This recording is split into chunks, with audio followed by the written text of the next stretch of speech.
This story is titled Kicked Out as a Teen for False Rumors Spread by My Stepsister.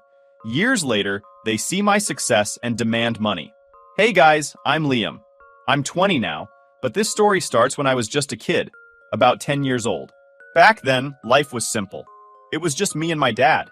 He was my best friend, my hero, the kind of guy who always had my back no matter what. We'd spend weekends playing video games, working on little projects like building a model car, or binging sci-fi movies while eating way too much popcorn. My dad was my everything. And then, one day, he was gone. Just like that. It happened so fast. One morning, he was fine. By afternoon, he'd had a heart attack. And by evening, I was sitting in a hospital waiting room trying to understand how my world had just fallen apart. No warnings, no goodbyes, just gone. Losing him didn't just hurt. It completely wrecked me. He wasn't just my dad. He was the only person who really understood me. I kept thinking, at least I still have my mom, right? We'll get through this together. Within a few months of my dad passing, my mom was suddenly moving on. Her words, not mine. She started seeing this guy named Steve. He wasn't just bad news. He was the whole bad news network. Steve was loud, obnoxious, and always had to be the center of attention. And as if that wasn't enough, he came with a daughter, Sophie. Sophie was a year older than me, and let me tell you, she was a nightmare from day one. She had this way of acting like she owned the world. And me. Steve treated her like some kind of princess. And my mom? She just went along with it. Before I knew it, Steve and Sophie moved in. I didn't even get a heads up. One day I came home from school, and they were just there. And then things started disappearing. My stuff, my space, my life. First, it was my room. Sophie decided she wanted the bigger, nicer room, aka mine, and instead of telling her no, my mom and Steve went along with it. My posters?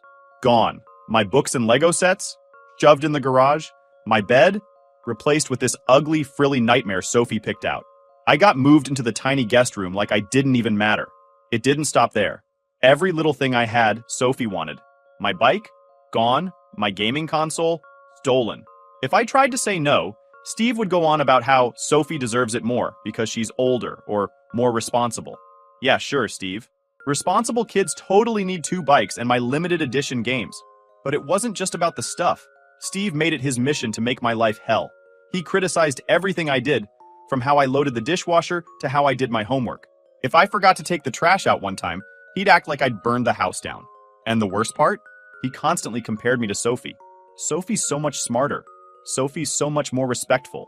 Sophie would never make a mess like this. It was like living in a bad sitcom where I was the punchline for every joke. And my mom? She didn't stand up for me, not even once. She'd either agree with Steve or stay completely silent, which honestly felt worse. It was like she just stopped caring.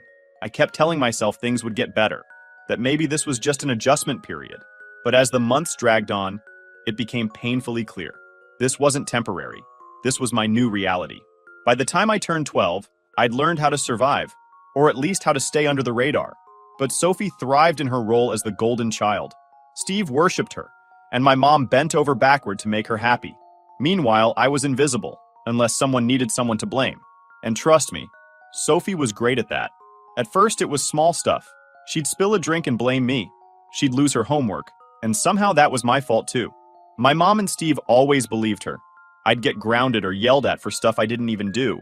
But Sophie didn't stop there. She got creative. The worst thing she ever pulled. I just aced this huge math test. A big deal because I sucked at math. My teacher even made a point to compliment me in front of the class. For the first time in forever, I felt proud of myself. But of course, Sophie couldn't let me have that. I was walking home from school that day when Sophie intercepted me. She had that fake sweet smile she always used when she was about to screw me over. "Hey, Liam," she said. "Can I borrow your backpack? Mine's broken." Now, I didn't trust her, obviously. But if I said no, Steve would find some way to twist it into me being selfish. So I handed over my bag, and Sophie skipped off like she'd just won a prize. The next morning, everything went to hell. I got called into the principal's office out of nowhere. I'd never been in trouble at school, so I had no idea what was going on. When I walked in, there was Sophie, crying her crocodile tears. The principal held up a stack of test papers, stolen test papers, and said they'd been found in my backpack.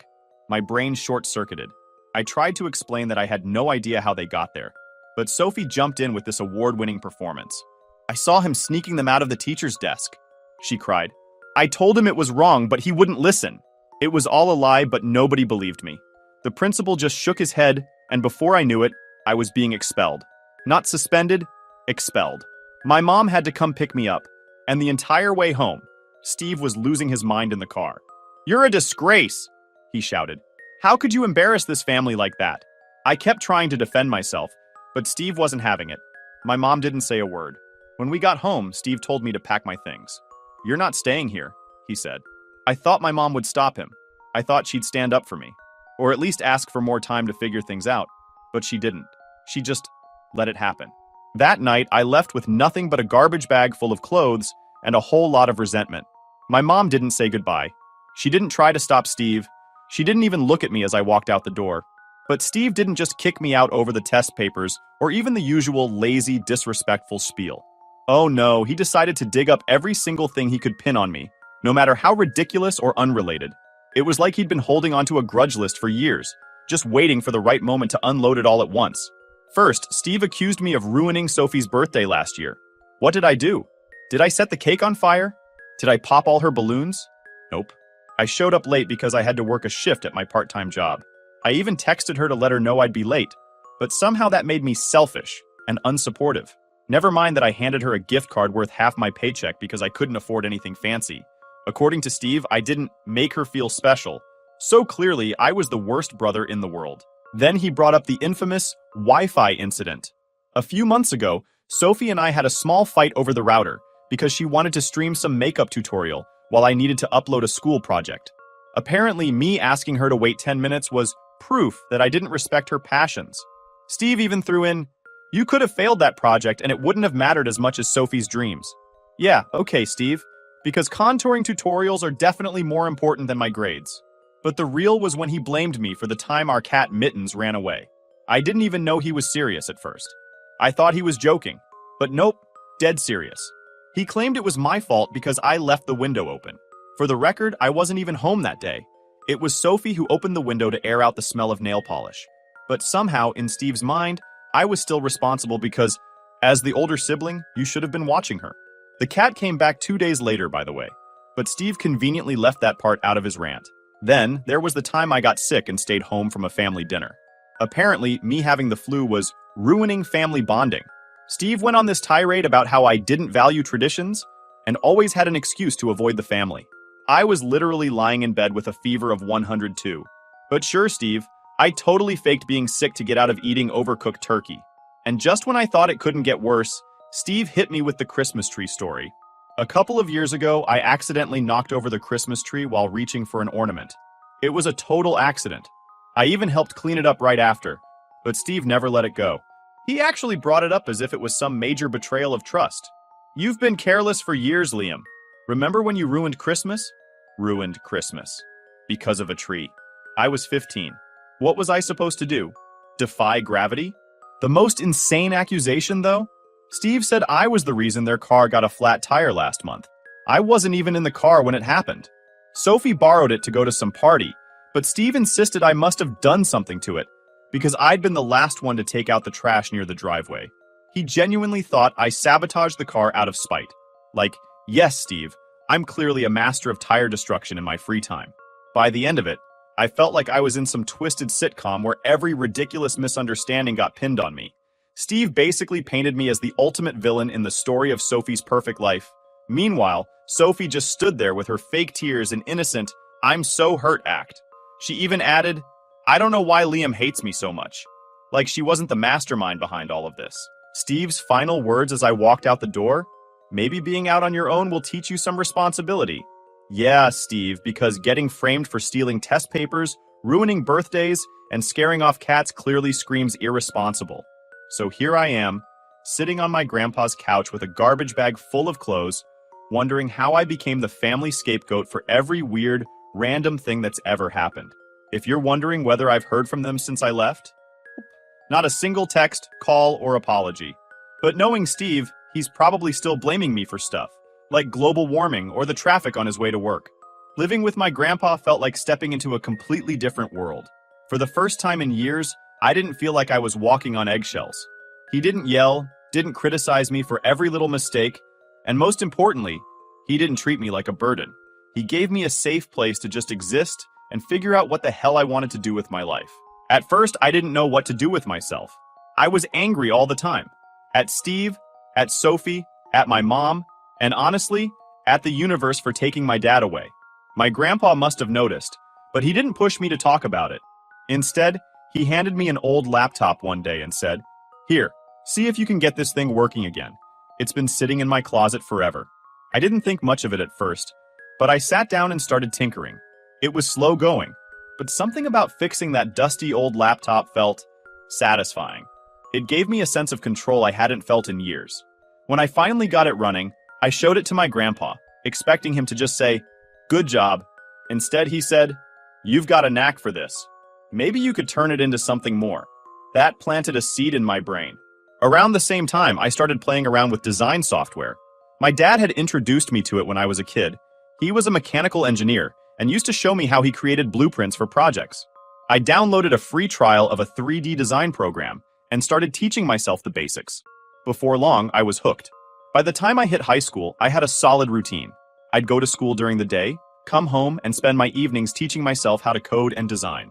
I wasn't some prodigy or anything, but I liked the challenge. Plus, it felt good to build something for myself, something no one could take away. Meanwhile, my mom, Steve, and Sophie stayed in the background of my life like a bad memory I couldn't quite shake. My mom texted me a couple of times in the first few months after I moved in with my grandpa, but it was always surface-level stuff like, "Hope you're doing okay," or "Let me know if you need anything." She never apologized or even acknowledged what had happened. Steve? Radio silence, which was fine by me. Sophie, though, couldn't resist stirring the pot. She'd send me these smug texts every so often, bragging about her perfect life. "Dad just got me a new car." Or, "Mom and I are in Hawaii. You should come visit." Oh wait, never mind. It pissed me off, sure, but I refused to give her the satisfaction of responding. Instead, I threw myself into my work. By the time I turned 16, I was doing small freelance gigs, designing logos, fixing laptops, and even building websites for local businesses. It wasn't much, but it felt amazing to earn my own money. My grandpa was my biggest cheerleader, always telling his friends about what I was working on and drumming up business for me. One day, he handed me a stack of bills, cash from the neighbors he'd convinced to hire me to update their computer systems. "You've got a talent, kid," he said. "Don't let anyone tell you otherwise." Hearing that meant everything. After years of being told I wasn't good enough, it felt like someone finally believed in me. But no matter how well things were going, I couldn't stop thinking about my mom. I kept replaying the moment she stood there, silent, while Steve threw me out. Part of me wanted to call her, to yell at her, and demand answers. But the other part of me, the bigger part, just wanted to forget she existed. The thing is, forgetting isn't as easy as people make it sound. Every time I saw someone post a picture with their mom on social media, I felt this weird mix of anger and sadness. I hated her for what she did, but I also missed her. Or maybe I missed the version of her I thought existed before Steve and Sophie came into the picture. When I was 17, my mom showed up unannounced at my grandpa's house. I was in the middle of working on a freelance project, a logo design for a local coffee shop, when I heard the knock on the door. My grandpa answered it, and the next thing I knew, she was standing in the living room. She looked different, tired. Her hair was messy, her clothes were wrinkled, and she had this defeated look in her eyes that I'd never seen before. "Liam," she said softly, like she was trying not to spook me. "I wanted to see you." I stared at her, not sure what to say. She hesitated for a moment, then added, "Things haven't been easy lately. Steve, he lost his job, and Sophie's struggling with school. We're barely holding things together." Translation: "We're broke, and we need help." I waited for her to get to the point, and sure enough, she did. "I know you've been doing well with your design work. Maybe you could help us out? Just until we get back on our feet." I laughed. I couldn't help it. It was just so absurd. "You mean you want me to bail you out after everything you did?" I asked, crossing my arms. Her face crumpled. "Liam, I know I made mistakes." "Mistakes?" I interrupted. "You let Steve treat me like garbage. You let Sophie ruin my life. And then you kicked me out. That's not a mistake, Mom. That's a choice." She didn't try to deny it. Instead, she started crying, which only made me angrier. "I'm sorry," she said between sobs. "I should have done more to protect you." "Yeah, you should have," I snapped. "But you didn't. And now you want me to help you? Help Sophie?" You've got to be kidding me. She didn't have an answer for that. I stood there for a moment, staring at the woman who was supposed to be my mom, and realized something. I didn't feel sorry for her. Not even a little bit. I don't owe you anything, I said finally. And I definitely don't owe Sophie. Before she could say anything else, I walked out of the room. My grandpa must have overheard the whole thing, because when I sat down at the kitchen table, he gave me a nod of approval. You did the right thing, kid, he said. For the first time in years, I felt free. That conversation with my mom was a turning point for me. I stopped hoping she'd change or that she'd suddenly realize what she'd done. Instead, I focused all my energy on building the life I wanted. A life where I didn't need her, or Steve, or anyone else who tried to tear me down. By the time I graduated high school, my freelance business was taking off. I wasn't making a ton of money, but it was enough to start thinking about the future. I enrolled in online classes for graphic design and programming, figuring I'd combine the two into a career. And every step of the way, I kept this one thought in the back of my mind. I'm going to prove them wrong. By the time I was 18, my freelance work had grown from side gigs into a full-on career. I was building websites, designing logos, and even coding small apps for local businesses. It wasn't glamorous, but it paid the bills and gave me the independence I'd been craving. I'd saved up enough to move out of my grandpa's house and into a tiny apartment, which, by the way, was basically a closet with a kitchen. Still, it was mine, and that was all that mattered. Meanwhile, my family, they were spiraling. Sophie's picture-perfect life started cracking first. She got into this fancy private college, because of course she did, but she didn't last long. Turns out, when you build your whole life on lies, it eventually catches up to you. Sophie had lied on her application, faked recommendation letters, and somehow managed to plagiarize her way through most of high school. When the college found out, they kicked her out without a second thought. Steve wasn't doing much better. His business ventures had always been sketchy, but now they were falling apart completely.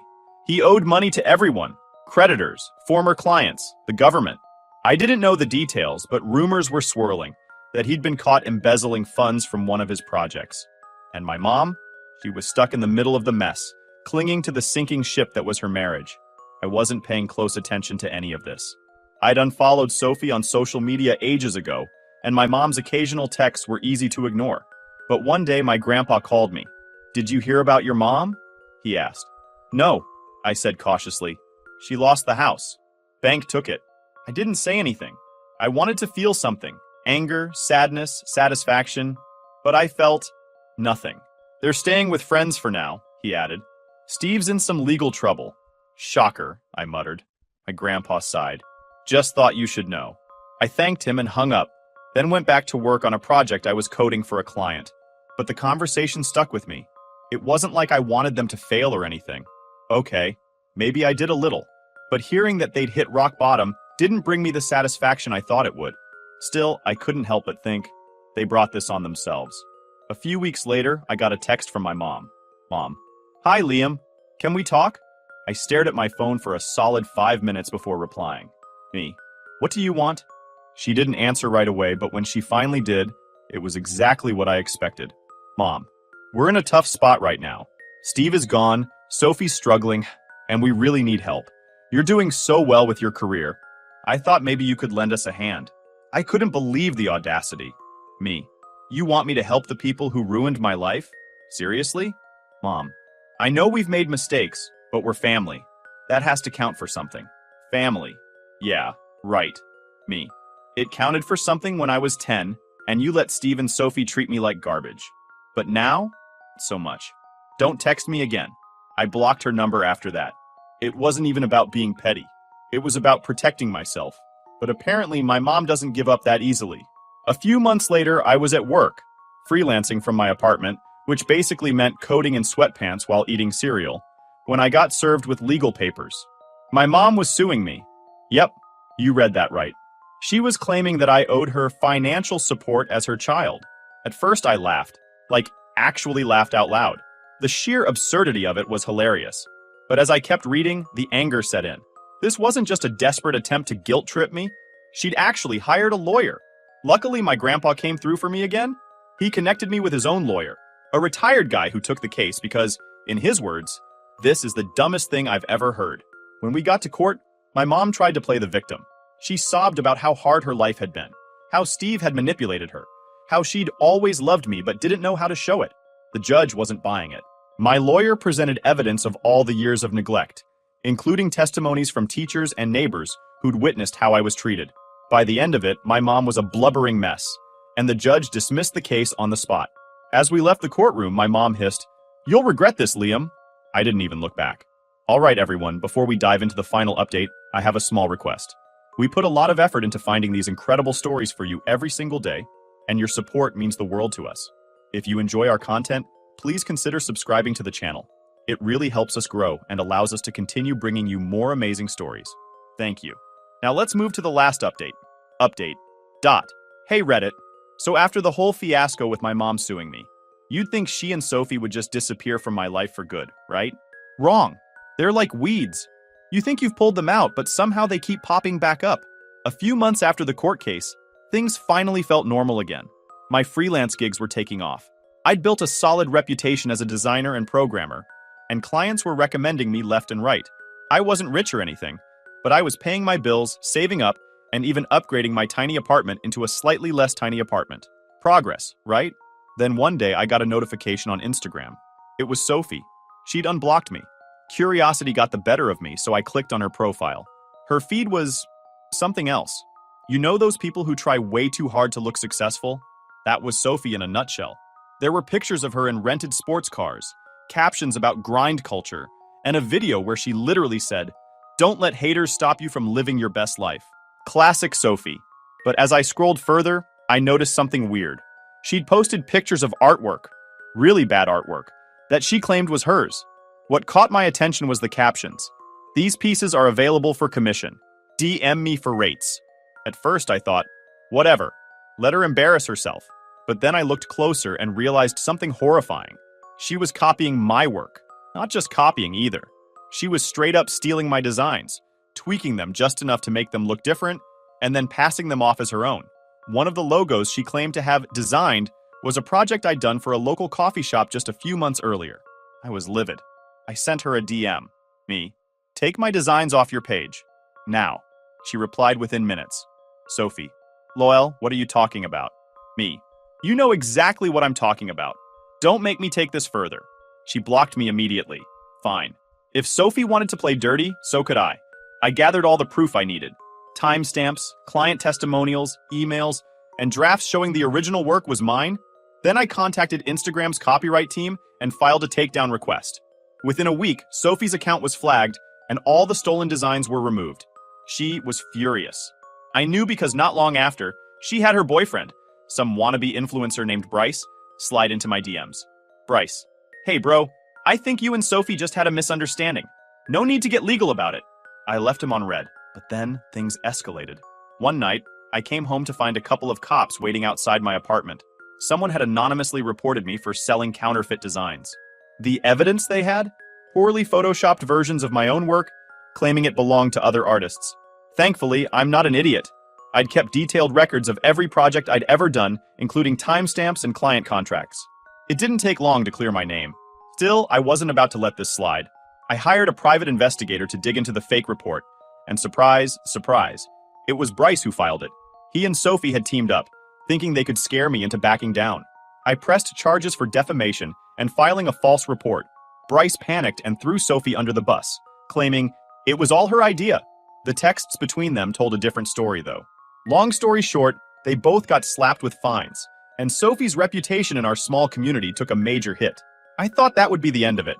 But then, a few months later, my studio got broken into. I'd finally saved up enough to rent a small office space to work out of. It wasn't anything fancy, but it was my sanctuary, a place where I could focus on coding, designing, and growing my business. So when I walked in one morning and saw the place trashed, I was devastated. Several of my original designs, including works in progress, were gone. At first, I thought it was a random burglary, but then I checked the security footage. It was Sophie. She'd actually broken into my studio, wearing a hoodie and sunglasses like she was some kind of low-budget criminal mastermind. I filed a police report immediately. The cops showed up at her door, and she tried to play dumb, but the evidence was overwhelming. Not only was she caught on camera, but she'd also posted pictures of the stolen designs on her Instagram, claiming they were part of her new collection. The stolen pieces were returned, but most of them were damaged beyond repair. At this point, I was done. Done with Sophie, done with my mom, done with the whole mess. I tightened security at my studio, installed an alarm system, and started focusing solely on my work. Sophie and my mom have gone radio silent since the break-in. Steve is still in prison, and Bryce dumped Sophie after their legal drama. As for me, I'm thriving. My freelance business has turned into a full-time career, and I've recently started working with bigger clients, companies I used to dream of designing for. I've even started developing my own software projects, combining my love of design and coding into something I'm really proud of. The best part? I did it all on my own. To anyone out there dealing with toxic family members, let me just say this. You don't owe them anything. Blood doesn't give them the right to ruin your life. Build your own path and don't look back.